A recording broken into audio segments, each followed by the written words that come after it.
Welcome to our channel.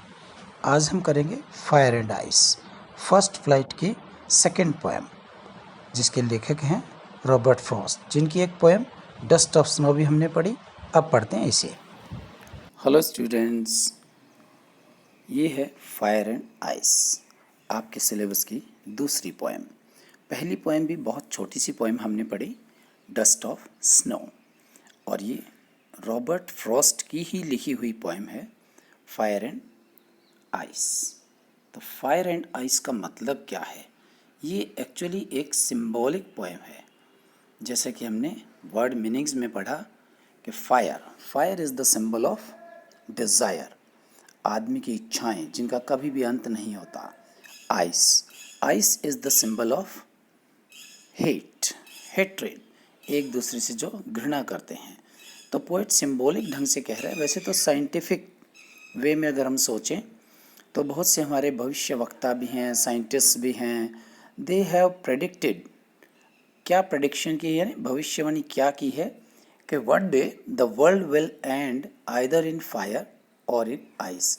उसी observation पे, उसी एक्सपीरियंस पे आधारित पोएट ने बहुत सुंदर सी कविता लिखी है ये, कि किसी न किसी दिन या तो आग से पूरी दुनिया का खात्मा यानी नष्ट हो जाएगी पूरी दुनिया, और या फिर बर्फ़ से।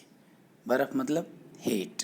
कौन सी बर्फ़? एक तो नेचुरल है, मतलब जैसे नेचुरल कैलेमिटीज़ आ जाती हैं, जंगल में आग लग गई है या वोल्केनो फट गए हैं, बाढ़ आ गई है, इस तरह की भविष्यवाणियाँ करते हैं। उसी तरह से पोएट भी कह रहे हैं कि दैट सम से the world will and in fire. कुछ लोग कहते हैं कि वर्ल्ड नष्ट होगा। किस चीज़ से होगा? आग से होगा। अब कौन सी आग? वो ये बता रहा है दो तरह से हो सकती है, एक नेचुरल और एक मैन डिज़ायर, आदमी की इच्छाएं। सम से इन आइस, कुछ कहते हैं कि बर्फ़ से ख़त्म होगा यानी नष्ट होगा पूरी दुनिया, जिसमें बर्फ़ ही बर्फ़ होगी। मतलब वो ज़्यादातर क्या है, ये सिंबॉलिक पोएम है। दैट इज़ रेयरली पॉसिबल कि पूरी दुनिया में आग लगे या फिर पूरी दुनिया पे बर्फ़ गिर जाए, बाढ़ आ जाए। तो फिर इसमें क्या है? From what I have tested of desire, जो मैंने अपने एक्सपीरियंस से लोगों की इच्छाएं देखी हैं, यहाँ क्लियर कर देता है कि दिस इज सिंबॉलिक, कि फायर क्या है? वो हमारे अंदर की आग है जिसका कोई एंड नहीं होता है, जिसका कोई अंत नहीं होता है। From what I have tested of desire, लोगों की इच्छाएं मैंने देखी हैं, कितनी ज़्यादा होती हैं। मतलब हमारे पास एक चीज़ है, फिर हम सोचेंगे दूसरी, तीसरी, चौथी, हमारे कोई एंड नहीं है। जैसे पहले कहा करते थे कि सबसे पहले आदमी पैदल चलता है, फिर साइकिल हो उसके पास, फिर सोचते हैं मोटरसाइकिल हो, फिर कोई गाड़ी हो, और गाड़ी भी बड़े वाली गाड़ी हो, बढ़िया वाली लग्जूरियस गाड़ी हो। तो कोई एंड नहीं है। उसी तरह से इच्छाएं, हमारे देश की सीमाएं हैं। हर एक देश ये सोचता है कि सीमाएं और आगे बढ़ जाएं, और आगे हम बढ़ जाएं, आक्रमण कर दें, अटैक कर दें। ये क्या है? This is what, this is emotions of desire, जिनका कोई एंड नहीं होता।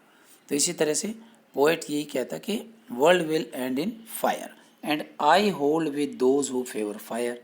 तो मैं उन्हीं के फेवर में हूँ, मतलब मैं भी यही बात कहता हूँ, क्योंकि पोएट ने देखा है लोगों की इच्छाएं। कोविड-19 के चलते आपने देखा होगा मार्केट्स बिल्कुल खाली थे। ये हमारी इच्छाएं हैं, जैसे ही थोड़ी सी छूट मिली इतनी ज़्यादा क्राउड हो जाती है कि लोग सोचते ही नहीं कि दोबारा भी हो सकता है, उससे भी ज़्यादा डेंजरस हो सकता है। और जैसे हम बॉर्डर की बात कर रहे थे कि कोई भी देश दूसरे देश पे आक्रमण करने के लिए तैयार है, यानी war like situation is known as fire. But if it had to perish twice, अब दूसरी एक पोएट क्या करता है, अपना विचार बदलता है। जैसे भविष्य वक्ताओं के विचार बदलते हैं, उस तरह से ही कहता है कि if it had to perish twice, अगर दुनिया को दो बार ख़त्म होना होता, एक बार होगा तो पक्का ये कहता है मैं उनके फेवर में हूँ जो आग से नष्ट होने के फेवर में है। लेकिन ये कहता है अगर दो बार इसको नष्ट होना हो तो फिर I think I know enough of hate, तो फिर मैं जानता हूँ कि लोगों में कितनी ज़्यादा घृणा भी है। इनफ मीन्स सफिशिएंट, काफ़ी, हेट घृणा, यानी लोगों में आपस में कितनी ज़्यादा घृणा भी है। तो उसका क्या रिजल्ट होगा? उसका रिजल्ट है ये होगा, to say that for destruction ice is also great. तो फिर अगर ऐसी बात है ना तो वो कह रहा है कि दुनिया के विनाश के लिए, डिस्ट्रक्शन क्या है, विनाश, उसके लिए आइस इज ऑल्सो ग्रेट, कि बर्फ़ भी महान है। महान का मतलब यहाँ पे ग्रेट का मतलब ये महान नहीं है, मतलब सफिशिएंट है, काफ़ी है, पर्याप्त मात्रा। नेक्स्ट और भी एम्फेसाइज कर रहा है, और भी जोर दे रहा है इस बात पे, and would suffice, suffice means would be sufficient, यानी बर्फ़ ही काफ़ी है, इसका मतलब हेट ही काफ़ी है, आपसी घृणा ही काफ़ी है। यानी पोएट फिर उसी कंक्लूजन पे पहुंचता है कि लोगों में आपसी घृणा है एक दूसरे के प्रति, जैसे हमारा हमेशा रहते हैं हमारे बॉर्डर कंट्रीज़ पे, भारत पाकिस्तान में, LOC पे, भारत चीन में। तो फिर ये क्या है, ये है हमारे आपसी घृणा।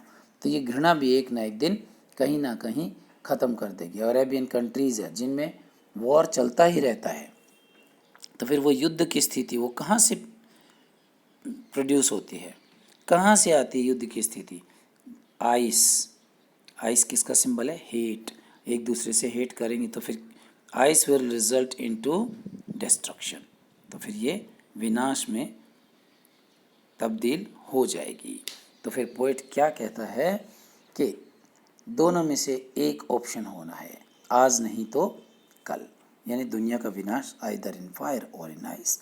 यानी सिंबॉलिक पोएम है हमारे अंदर से इच्छाओं का। तो इसका मतलब मैसेज क्या देना चाह रहा है, एक्चुअली पोएट मैसेज देना चाह रहा है कि we must go for neither fire nor ice, यानी हम कोशिश करें कि दोनों में से किसी को भी अपने ऊपर हावी ना होने दें, और the world must go with love, यानी प्यार प्रेम से जिए और औरों को जीने दें। इनडायरेक्ट ये मैसेज देना चाह रहा है poet. That's all, thank you. तो प्यारे बच्चों, पोएम के बाद सबसे पहले एक बार समरी करने से पहले इसके वर्ड मीनिंग्स पढ़ें और पोएम एक बार फिर से करें, और वर्ड मीनिंग के साथ साथ भी आपकी पोएम का रिवीजन बड़ा अच्छी तरह से हो सकता है। तो देखिए किस तरह से हो सकता है ये revision. Fire and ice by Robert Frost. Fire, फिर से रिवीजन होगा पूरा, मैं बता रहा हूँ आपका। फायर का मतलब होता है तीव्र इच्छा, यानी कौन सी, जैसे हमारे डिज़ायर, पैशन या ओवर एम्बिशन, बहुत ज़्यादा इच्छा हो जाए। मैंने बताया था कि हमारी क्या इच्छा रहती है, जैसे दो देश हैं, दोनों की इच्छा है कि बॉर्डर और ज़्यादा बढ़ता जाए और ज़्यादा बढ़ता जाए, तो फिर क्या होगा, फायर, यानी ह्यूमन इमोशंस की बात है। फायर और आइस, आइस का मतलब घृणा, एक दूसरे से हेट या हेट्रेड, हम जो घृणा करते हैं वो भी हमारी इमोशंस ही हैं। तो ये इमोशंस की ही बात है कि that the poet says that world will come to an end either by fire or by ice. तो हमारी इमोशंस हैं, इच्छाएं हैं बहुत ज़्यादा, तो उसकी वजह से there will be an end to the world. यही ढंग हो सकते हैं दो। नेक्स्ट वर्ड मीनिंग में क्या है, टेस्टेड ऑफ डिज़ायर।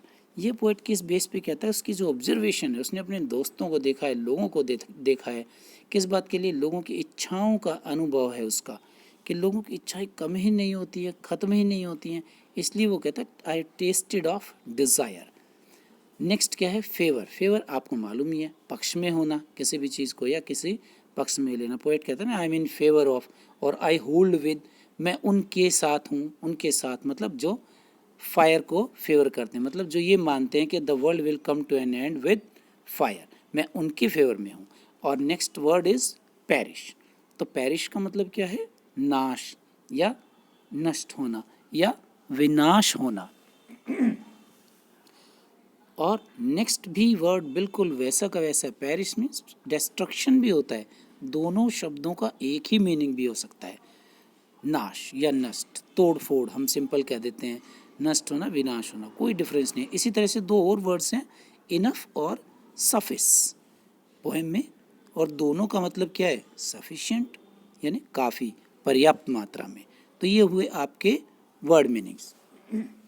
इसके साथ साथ हम मेन पॉइंट्स भी करते हैं। मेन पॉइंट्स में भी एक बार समरी का रिवीजन हो जाएगा, और एक बार फिर क्वेश्चन मैंने आप लोगों के लिए लिखा है ऐसी ही सिंपल लैंग्वेज में, बहुत ही आसानी से ये भी याद होंगे। This is a symbolic poem, first line बस ये याद कीजिए, बाय रॉबर्ट फ्रॉस्ट, यानी प्रतीकात्मक, किस चीज़ के सिंबल है, the poet says that the world will come to an end in two ways. Poem में यही बात है, कैसे, either by fire or by ice, बस दो ढंग से। दूसरी भी सिंपल लाइन। तीसरा क्या होगा, fire and have been used for human emotions. जैसे अभी हमने वर्ड मीनिंग्स में भी किया, एक बार समरी में करेंगे तो आपको सुन करके ही याद हो जाएगा अच्छी तरह से। यानी दोनों ही क्या है, ये ह्यूमन इमोशंस हैं। Fire is a symbol of human desire. Fire कहा ना, कई बार हम अपने हरियाणवी अंदाज में भी कह देते हैं कि क्या आग लग रही है, मतलब किसी इच्छा की आग। भाई क्या आग लग रही है बाइक लाने की, क्या आग लग रही है खाने की, तो वो भी क्या है, वो ह्यूमन डिज़ायर है और पैशंस हैं वो हमारे, कि हम उनके बिना नहीं रह पा रहे हैं, इसलिए अपना वो हरियाणवी डायलॉग चलता है। ऐसे ही while ice is a symbol of hatred. Ice मतलब अंदर ही अंदर हम किसी से घृणा करते हैं, दो दोस्त हैं, लड़ाई हो जाती है आपस में, तो फिर वो क्या है, वो घृणा पैदा हो जाती है। जैसे कहते हैं ना, only love that leaves, it is only love that leaves, प्यार ही जीवित रहता है। एक बार घृणा हुई तो फिर वो बात होती है कि रहीमन धागा प्रेम का मत तोड़ो चटकाए। तो वो आइस यानी हेट आपस में देशों पे, बॉर्डर पे भी है। और पोएट क्या कहता है, the poet favours those who favour fire. तो यहाँ पे क्या है, पोएट की वही लाइन आ गई है, जो फायर को फेवर करते हैं उनका फेवर करता है। क्या कहता है, he says that like fire our desires also spread very quickly. आग की तरह से हमारी डिजायर्स भी बहुत तेज़ी से फैलती हैं। एंड कॉज क्या करती हैं फिर, एंड ऑफ द वर्ल्ड, पूरे संसार को नष्ट कर देती हैं। इच्छाएं और ज़्यादा इच्छाएं बढ़ती जाती हैं। जैसे किम जोंग, वो सोचता मैं पूरे वर्ल्ड पे राज्य कर लूँ, तो फिर क्या सोचते हैं, एटॉमिक वॉर कर देंगे। तो वो फायर है, अंदर की इमोशंस हैं। इसी तरह से आइस है, hatred also causes end of the world, इससे भी क्योंकि एक दूसरे से घृणा करेंगे। यानी दोनों इक्वल है। कंक्लूजन में पोएट क्या कहता है कि both are equal, both have equal destructive power, one is no less than the other. यानी दोनों ही बराबर हैं और इनमें से एक दूसरे से कोई कम नहीं है। यानी दोनों इक्वली रिस्पॉन्सिबल हैं अगर world, if the world comes to an end. तो फिर इसके बाद हम एक बार समरी और देख लेते हैं। बस समरी की हिंदी आप सुन लीजिए, आपको बिल्कुल बढ़िया ढंग से पूरी पोएम याद हो जाएगी। एक बार फिर पोएम पढ़ेंगे और फिर समरी। ये देखिए समरी है, बिल्कुल आसान सी लैंग्वेज में आप लोगों के लिए समरी लिखी है। उसी तरह से एक बार हम समरी की हिंदी कर लेते हैं तो अच्छी तरह समझ में आएगी। फिर से याद रखिएगा, fire and ice by Robert Frost.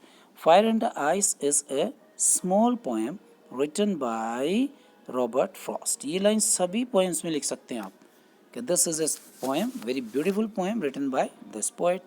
फिर पोएम में क्या है, इन दिस पोएम क्या कहता है, द पोएट मेक्स, क्या करता है, an idea about the end of the world. एक आइडिया अपना पोएट लगाता है, वर्ल्ड का, दुनिया का विनाश किस ढंग से होगा, कैसे होगा। तो पोएट खुद एक आइडिया देता है लोगों को देख देख करके। Poet says that the fire is a symbol of desire and ice is a symbol of hatred. और यही दो कारण हो सकते हैं जो लोग कहते हैं, people, some people say that, वो कहते हैं ना, कुछ लोग कहते हैं the world will come to an end in fire, आग से, while the others say that world will come to an end in ice. तो फिर पोएट क्या कहता है, पोएट फेवर करता है, पोएट किसका फेवर करता है, देखिए, those who favour destruction. Destruction मैंने बताया अभी वर्ड मीनिंग्स में क्या होगा, विनाश। He says that both fire and ice are growing equally at such a speed that the world will come to an end either in fire or in ice। फिर वही बातें हैं कि इतनी तेज़ी स्पीड से बढ़ रहे हैं, तेज़ी से, कि world will come to an end either in fire or in ice, या तो आग से या बर्फ़ से ख़त्म हो जाएगा। अब ये हैं क्या, ठीक है ना, कहता है this is for strong desire, क्या, fire, strong desire, strong greed, lust, and while ice stands for hatred, coldness, ignorance, etc., there is an end to the world only by these two।